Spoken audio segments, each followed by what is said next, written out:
And now, continuing coverage of what's ahead for Norfolk City Treasurer Anthony Burfoot. Friday, a federal jury found him guilty of corruption.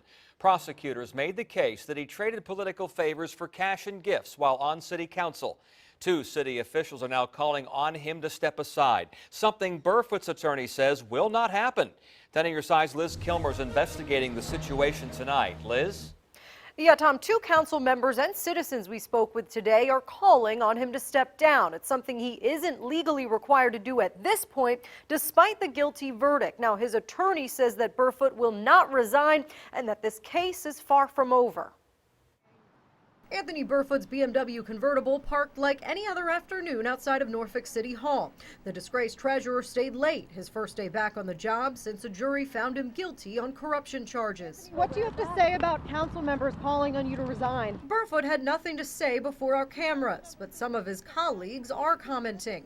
Council members Tommy Smeagol and Andrea McClellan tell 10 on your side they want to see him out. Citizens we asked agree. No question. Well, I think the city should remove him. I think the voters are going to have to do that. But that isn't so easy. McClellan says council doesn't have the authority to hire and fire the treasurer.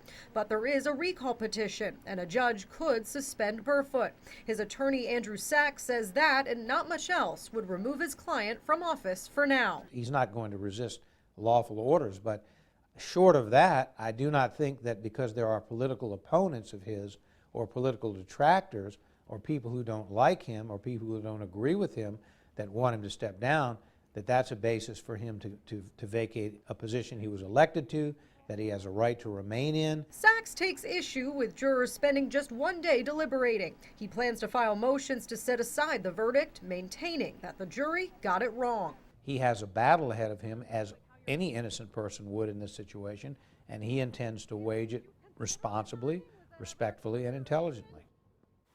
Burfoot is set to be sentenced in April. He will appeal and could remain out on bond. If recall efforts then fail, that means he could remain treasurer until his term expires in November. If you'd like to weigh in, I've posted a poll on my Twitter page. I'm Liz Kilmer, 10 on your side.